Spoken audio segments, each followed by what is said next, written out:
Pulsation 2024-2028, c'est la feuille de route du CHU de Nancy pour construire son avenir, qui va comprendre notamment la reconstruction, le regroupement de toutes nos forces sur un seul et même site avec un gros chantier. On a à la fois une population qui vieillit, on a à la fois des multimorbidités, c'est-à-dire que quand on est malade, on est beaucoup plus malade parce qu'on a d'autres pathologies associées, et en plus, les morbidités arrivent plus tôt dans la vie. On a vraiment cette triple accélération et on est déjà dedans. Dès 2026, nous, on a constaté dans l'hiver plus 8% de passage aux urgences sur les personnes âgées qui n'ont rien à voir ni avec la vaccination, ni avec la grippe, ni avec les phénomènes épidémiques.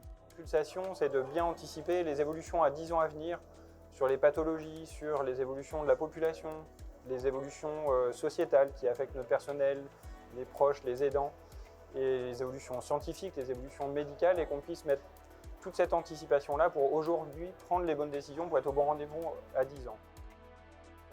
Et donc là, sur le nouveau CHU, on va avoir une échelle immense, on va avoir donc 1300 lits, on va avoir 49 salles de bloc, on va avoir la même structure qu'aujourd'hui avec plusieurs centaines de lits sur les soins critiques. De la même manière, plusieurs centaines de box de consultation, des plateaux d'exploration. Donc l'objectif est d'avoir une structure moderne pour accueillir et prendre en charge. Alors nous faisons appel à la SFI, la Banque Postale du groupe Caisse des Dépôts, pour le financement de ce projet. SFI est une banque publique de développement. On est une filiale du groupe Caisse des Dépôts et Consignation. Et on a 3 missions de politique publique, dont celle de financer les hôpitaux français. Notre établissement, la Banque Postale, est le premier établissement prêteur bancaire auprès des structures de santé. Et par ce fait, nous pouvons accompagner le CHRU de Nancy dans l'ensemble de ses besoins. La cancéro, c'est le gros challenge pour les 2 décennies qui viennent. On va avoir là, dans les 10 ans qui viennent une multiplication par 2 du nombre de cas.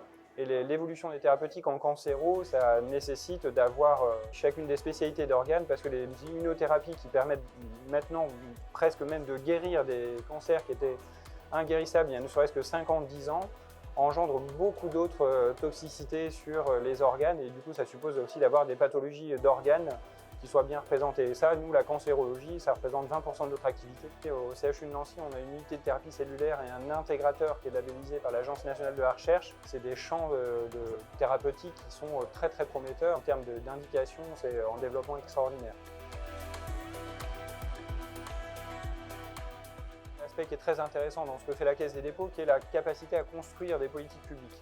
Et quand on peut réfléchir de la sorte avec les collègues de la Caisse des Dépôts, avec d'autres collègues autour des thématiques du grand âge, du vieillissement, c'est très important parce que là on est dans la construction des politiques publiques, ce qui est tout de suite beaucoup plus passionnant et ce qui fait sens pour nous. Donc là on est vraiment dans le cœur de notre métier.